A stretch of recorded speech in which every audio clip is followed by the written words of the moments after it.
Jeg er Tanja Eskesen. I den her video vil jeg give et bud på, hvorfor det er vigtigt at kende sin frygt, hvis man vil i dybere kontakt med sin intuition. Jeg vil sige lidt om, hvordan de to hænger sammen, hvad det er, jeg mener, intuitionen kan, og hvad det er, frygtens stemme fortæller os om. Så har du lyst til at lytte med? Så træd nærmere.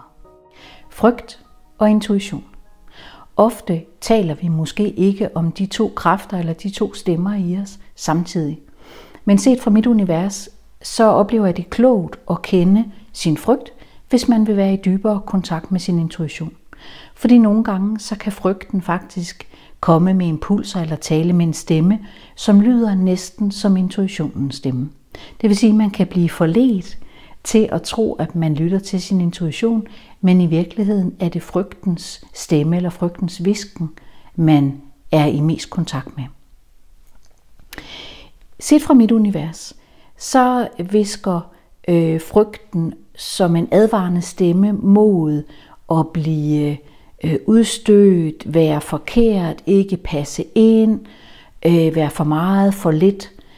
Frygten er meget optaget af gruppen, og det at være inde for det, frygten mener, er gruppens ramme. Og intuitionen, den taler set fra mit univers om sammenhængskraft. Altså at være dybt forbundet med sig selv, med naturen, med sjælen, med universet. Det er ikke ensbetydende med at være forbundet med gruppen, hvis gruppen gør, at man skal underspille eller gøre sig mindre for at være en del af gruppen. Så allerede her er der jo en spændende dynamik. Min oplevelse er, at intuitionen er sjælens stemme.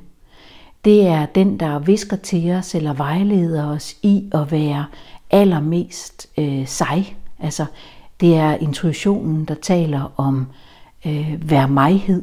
Altså, at både jeg og verden har mest gavn af, at jeg er mest mulig mig. Den vejleder os ind i udvidelse, den vejleder os ind i liv, den vejleder os ind i mest mulig liv i livet. Og frygten bliver bange indimellem, når intuitionen fremturer, fordi frygten jo taler om, at det er bedst at passe ind. Frygtens stemme taler om at være forkert. Hvis man er forkert, så bliver man forladt. Bliver man forladt, er man fortabt. Så når man får impulser fra intuitionen, som taler om at følge de dybe lag i en, det man gerne vil, det at blive mest muligt sig, så vil frygten have en holdning til det. Hvis du bliver klogere på at lytte til din intuition, så må du allerførst beslutte dig for, at den har værdi, også selvom at du ikke helt ved, hvordan intuitionens stemme lyder. Et menneske i kontakt med sin intuition er et frit menneske. Et menneske, der ikke kan tæmmes eller undertvinges. Hun læner sig ind i den vished og visdom, som bølger op gennem generationer, uafhængig af blodets bånd og kultur.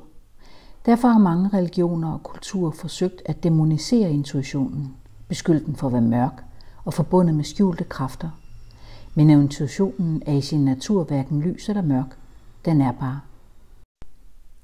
Intuitionen og de indre sansninger bringer billeder fra sjælens lag i os.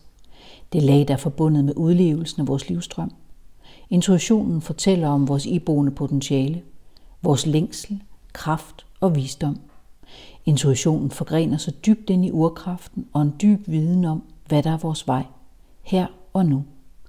Ved at lytte til intuitionen og skabe et rum for den, lytter man til sjælen. Intuitionen kan selvfølgelig også advare os om, at der er fare på færde, men intuitionen er ikke grundlæggende ængstelig. Det er ikke en grundlæggende ængstelig stemme, der taler om at passe nu på og holde nu op og komme nu ned og gøre den nu lidt mindre. Det er frygten, der taler om det. Intuitionen taler om glæde, den taler om lethed, den taler om udvidelse, og den taler om intensitet. Og meget, meget ofte, så vil frygten have et ubehag ved den her stemme, fordi frygten i os vil have mere travlt med at passe ind og blive inden for det velkendte, kunne man kalde det, hvor intuitionens stemme ofte er eventyrlyste, ikke nødvendigvis i at rejse ud i verden, men i at opdage alle aspekter af sig. Så hvordan ved man, om det er frygten eller intuitionen i sig, man lytter til? Spørger du måske, eller tænker du måske lige nu? Og det er jo et virkelig, virkelig godt spørgsmål. Og det tror jeg ikke altid, man kan vide. Jeg tror, vi er nødt til at starte et andet sted, nemlig at lære intuitionen at kende, gå på opdagelse med den, måske kigge lidt på, hvornår i dit liv har du oplevet dig vejledt af intuitionen? Hvordan mærkes din intuition? Er den kropslig?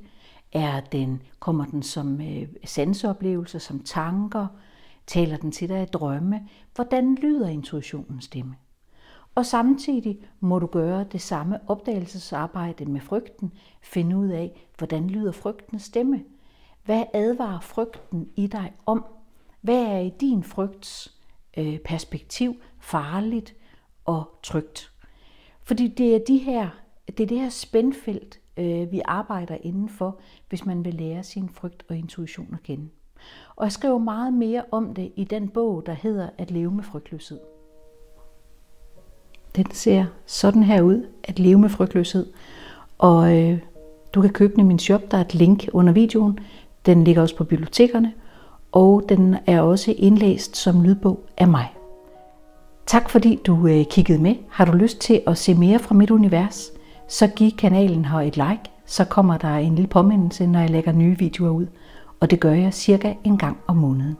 Tak fordi du så med.